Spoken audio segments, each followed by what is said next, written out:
സമയം കളയാതെ ഇതിനകത്തോട്ട് കയറി. അയ്യോ, ഇതിനകത്തോ? കല്യാണം കഴിക്കാനൊന്നും അല്ലല്ലോ, നീ ഉള്ള സ്ഥലം വെച്ച് അഡ്ജസ്റ്റ് ചെയ്യപ്പി. എനിക്കെന്നെ ഭയങ്കര ഇഷ്ടമാണല്ലോ. എന്തുവാ ഇവിടെ രണ്ടാളും കൂടി? ന്യൂ ജനറേഷൻ പിള്ളേരല്ല അതിന്റെയാണ്. എനിക്ക് ചീത്ത പേരുണ്ടാക്കി വെക്കുവോ? എന്താ വേല ഇതാ, വീട്ടിൽ ഇതിനൊന്നും സൗകര്യം ഇല്ലേ? കാണിക്കണേ, ഞാൻ നോക്കട്ടെ. ഞാൻ നോക്കട്ടെ. ഈ എക്യുപ്മെന്റ് എന്റെയാ. കാണണോ? കണ്ടോ സാറേ? ഇത്തിരി.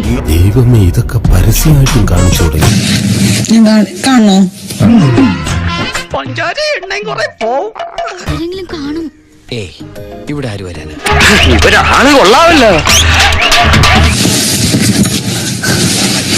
എന്താ എന്റെ ഉദ്ദേശം? രണ്ടുപേരും കൂടെയുള്ള ഇടപാട് എനിക്ക് അറിയില്ല വിചാരിക്കില്ല.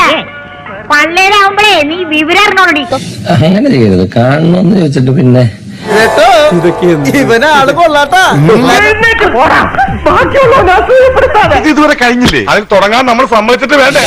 അങ്ങനെ ചെയ്യരുത്. കാണണമെന്ന് ചോദിച്ചിട്ട് പിന്നെ അത് മാറ്റി പറയുന്നത് ചേട്ടത്തല്ല. അറിയാം എന്നിട്ട് ചോദിക്കണോ? ചോദ്യം കേട്ടില്ലേ? ഒന്നും അറിയാത്ത പോലെ. എനിക്ക് കുറച്ച് കാര്യങ്ങൾ സംസാരിക്കാനുണ്ട്. ഭവാനിയ കുലകൾക്കിടയിലേക്ക് വരുമോ? കാണണോ? എന്താ കുട്ടി പറയുന്നത്? ഞാൻ നിങ്ങളെ കുറിച്ച് ഇങ്ങനൊന്നും അല്ല കേട്ടോ വിചാരിച്ചത്. കാണണെന്ന് ചോദിച്ചപ്പോ ഉടനെ നിക്ക് ഏത് റൂട്ടിലേക്കാ വണ്ടി തിരിക്കണേന്ന് എനിക്കിപ്പോ മനസ്സിലായി. സദ്യ ഉണ്ട് എഴുന്നേറ്റവനെ പോലെ സന്തുഷ്ടനാണ്.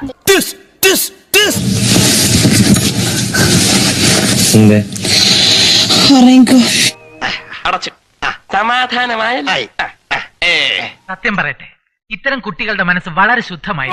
ഇത്രയുള്ള കാര്യം എന്തെല്ലാം മനപ്പായമായത്. ഇലയിൽ നിന്ന് മുള്ളിൽ വീണാലും മുള്ളിൽ നിന്ന് ഇലയിൽ വീണാലും കേട് നമ്മൾ ഈ മരത്തിനാണ്. ഇങ്ങനെ ഒരു ജന്മം.